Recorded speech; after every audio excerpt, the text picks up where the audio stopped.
Hey lovelies, welcome to part 2 of I'm going to call this reading our Vanilla Essence reading, and all things to do with you and your essence and how you're sprinkling your magic through the world.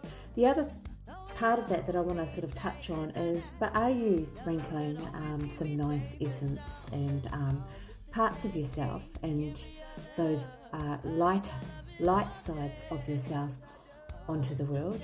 Or is it the shadow side of your essence that you're sprinkling throughout your world? So this is not to shame and guilt you about, what you are or aren't doing.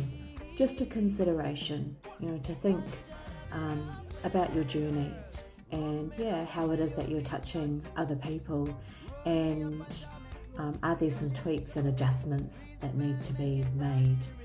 We're not by any means meant to be perfect, but my readings, I like to put a mirror up to you to highlight and reflect back to you what it is that you may need to think about at this time.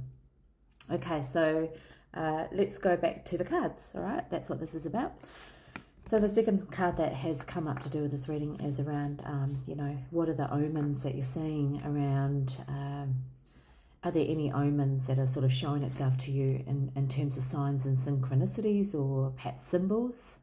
Okay, so quite often when we're on this journey, and we are at a time where we're having to go inward and focus on that journey around self-love, self-healing, in order to give ourselves the medicine that we need to heal. And then when you start doing that, you start projecting and giving other people your medicine based on the experiences and lessons and learnings that you're having in this lifetime. Okay, so sometimes the universe will speak to you through signs and synchronicities. I'm just going to throw out an example. Because I've just started taking notice of numbers, and look, every now and then I forget as well, but I was standing in a queue, I think it was, just waiting for some coffee at a local cafe, and this woman was standing in front of me, and she had a tattoo on the back of her arm, and it was 444. Now I've got an angel numbers book here at home, so I was like, okay, I've got to take notice of that number and remember it, and it was a really easy number to remember. And I came home and looked up the number, and it was so relevant for what I was going through at that time in my life, and quite empowering, and a message that I really needed to hear. So, the message is around what is it that you are seeing around you in your day-to-day. Like if you're seeing the same numbers pop up, look them up online. You can Google these numbers. You don't have to have an angel book or a numerology book at home, but if you do, perfect. Start looking those numbers up. Or is there something in animals and trees and nature that keeps revealing and showing itself to you?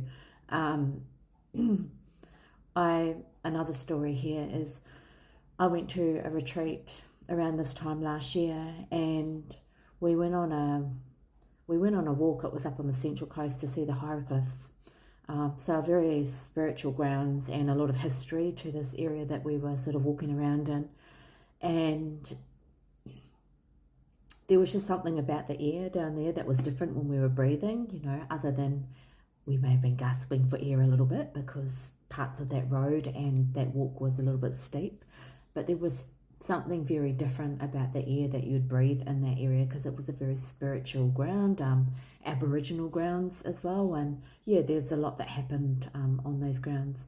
Anyway, my friend saw something on the side of the pathway, and then it moved, and it was actually a red belly black snake.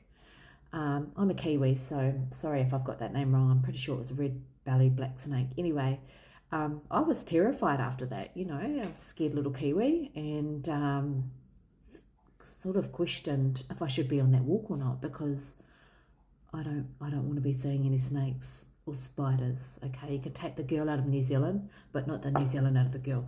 So I was sort of questioning it, but what was really cool is, because I was with very spiritual ladies on that walk, they said, oh, we'll look at what that means when we get home. And the meaning of seeing that particular snake was that we were all on this journey of shedding away our old layers in order for our new cycle and new things to be birthed and to come into play. So that's what that means. So that's the story behind Omen, Signs and Synchronicities. Now, what is it that you're seeing around you that is showing up that you really can't unsee or turn a blind eye to now? Okay, so there's some food for thought. Join me in part 3 for the next one on power.